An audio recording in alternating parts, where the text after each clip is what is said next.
Hello, my name is Raven Ivey, and this is my multidimensional snapshot. The first dimension we'll look at, it'll be the personal dimension, and look at the biological and spiritual components. Biologically, I'd like to say I'm a pretty healthy person. I always have been. I engage in physical fitness at least 6 times a week.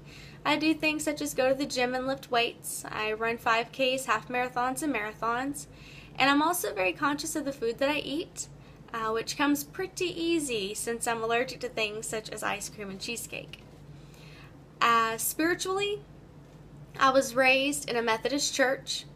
My family went to a Methodist church each and every Sunday. I was baptized and went through confirmation in the Methodist church, and I am now a member of a Methodist church here in Conroe, Texas, where I teach Sunday school to 4th graders. Being in a religious family, I am known for my very conservative views and beliefs, but I do place them aside, especially given what we learned last semester in our social work classes.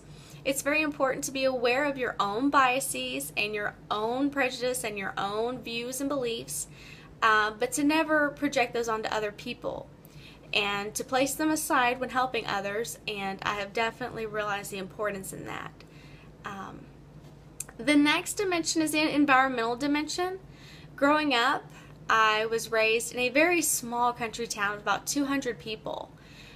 We were about an hour away from everything, an hour away from shopping, an hour away from any kind of emergency care, an hour away from the nearest fast food restaurant.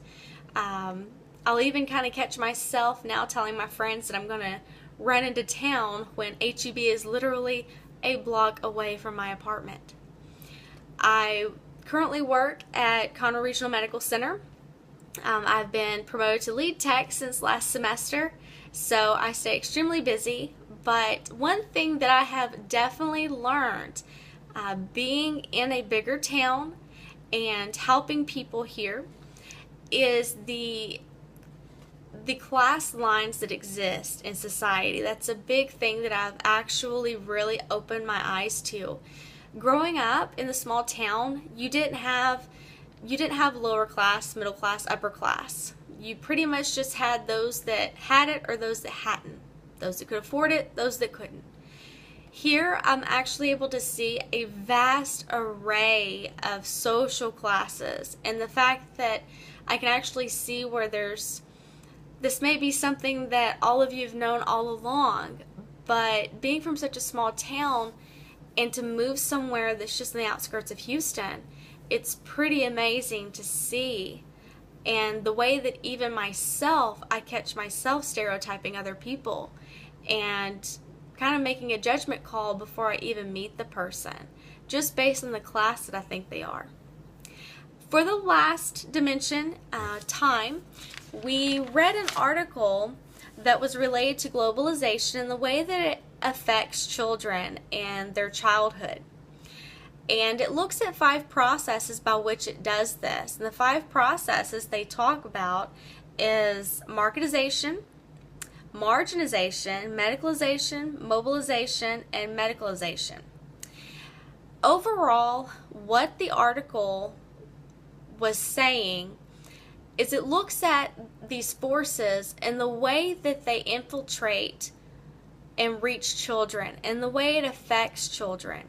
And overall, what I feel and what I think is that these children as current clients may feel stressed from all the forces that are coming in at them from all directions.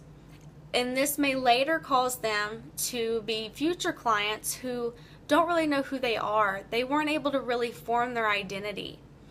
Whereas people like us who didn't have social networks and weren't so easily reachable in our childhoods, we look at social networks and we look at TV as ways of basically, I guess, enlightening us.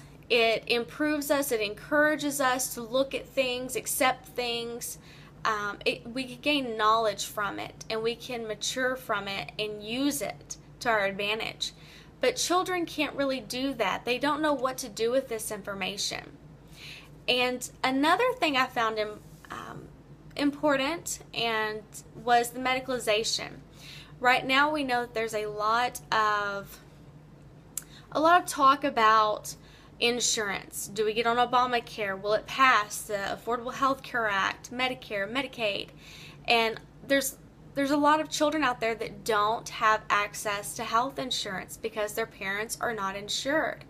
So we have children now that feel the stress of all these forces and they can't get the help they need as soon as they need it. We learned last semester that the sooner that we can get to a problem, the better the prognosis will be.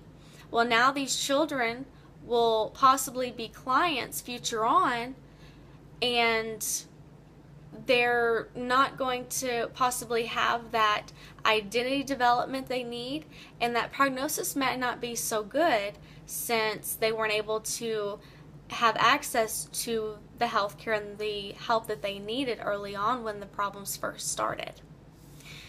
But again, my name's Raven. I look forward to working with all of you. We had a wonderful semester in the fall, and I know that this one will be even better. Thank you.